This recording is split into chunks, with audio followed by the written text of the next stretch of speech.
I have here is sulfur-free oil-based clay. This is by Monster Clay. So as you can see, it is like medium hardness of this. So definitely different from what we work with. Comes in just like this. This actually can go right into the oven. It's hard, so you actually have to melt it a little bit. So key is to kind of have it moldable at 115 degrees. A little more, a little less, but not go above 135 degrees. Another type of thing is clay foam. So when you work with it, it starts off as a clay, and so you can mold it, and then when it dries, it's foam, which is really cool.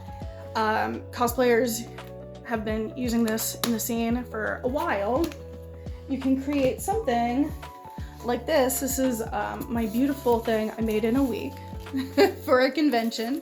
This is my Lisa Trevor type of thing. So it has that really, it's super light, practically almost flies. But you can kind of create really cool detail just as much as possible. And then I painted this actually with like spray paint and acrylic paint to get that skin texture. And so it's really cool. Even put some wig in there. Super fun. This is actually where you look through. So that's great. Or you can kind of attach this to actual wigs. And what I used is regular clay, a little bit of clay foam, and then also resin to get that shiny and wet look. And this, so there's not really a lot of paint on my hands or anything, but this is a wearable piece. I can put the picture above, and this is for like a Mean Girls inspired scalping. But the clay mold kind of just comes out, and it is a little stringier than clay, but you can get it and you can mold it to things. And when that dries, it will just be like a foam texture. And so if you go and look, it kind of has that clay type of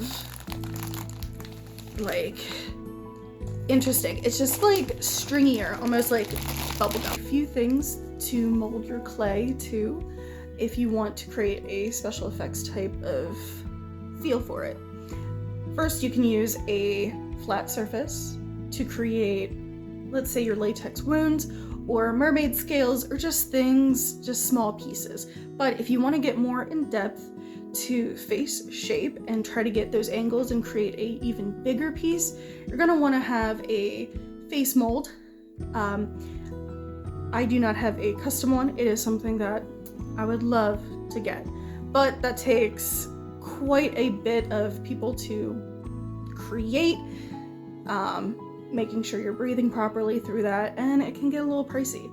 But what you can do is buy a face mold in a couple types. So I also do face painting, and so I have these, which kind of emulate the eye shape.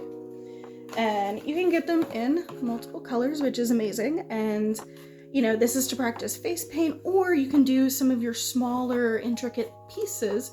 And this is like silicone, and it's hard right here. And what you can do is to create along the eye area, or even just that tip of the nose. But to get something that is for like the whole head, I create like something like a whole dummy head, which I have. And then this is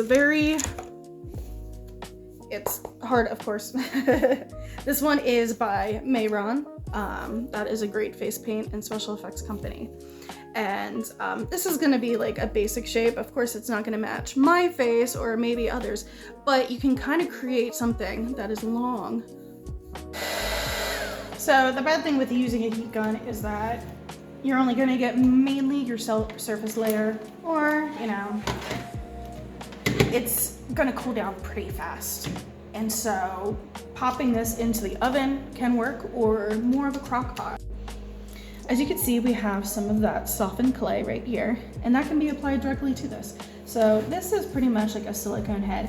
and it doesn't really get stuff stuck to it. But in case you could always apply Vaseline or other things that could be more of an oil based. And what we're gonna do is just mold that to clay, but it has that texture. There is more stretch to this, so you'll be able to kind of manipulate it. And then that's your only thing, is that you might have just, but it can smooth out, which is really cool. So if you're making any type of mask or helmet of some sort, it's going to be very lightweight. So you can just fill in this mold, and then in 24 hours we'll take a look, and I guarantee we're gonna have a pretty cool foam piece, because the clay will.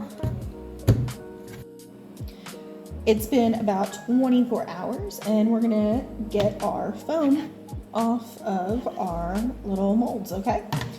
So you don't wanna go too heavy-handed. Don't just rip it off like a Band-Aid. A little bit. There we go.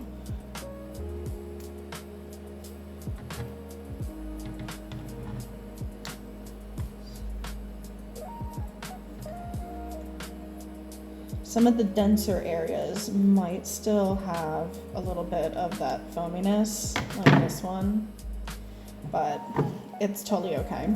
Tentacles. Let's see how they came out. They're gonna be super cool. There we go. So I'm gonna put it pretty close, hopefully. Hold on, let me try to, I don't know if you guys can see all that detail, but very cool. There's like even these little lines in here for the ridges that you can see. So as the clay is mainly hardened, it still is going to be able to be moldable. This is not one that just goes rock hard and then you can never do almost anything to it. It's still going to be very moldable, just a little bit less than when it was more of the softer. So it's just not as softened, but you can definitely get it. And then I'm just gonna blend it more into the scalp to create more of a illusion that the prosthetic is also going to blend. Okay, and to pour the silicone and to kind of cast and get our mold of it, you're gonna get kind of more of a plastic bin, more to the shape and size of your actual thing. Even more if you get like a smaller Tupperware almost, that is more shallow, you can cut it to the shape of that. And that's pretty much low budget of the special effects. You don't have to get too crazy.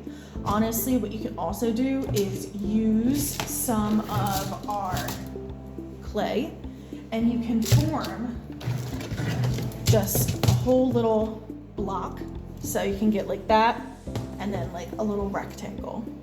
And that will probably just be sufficient.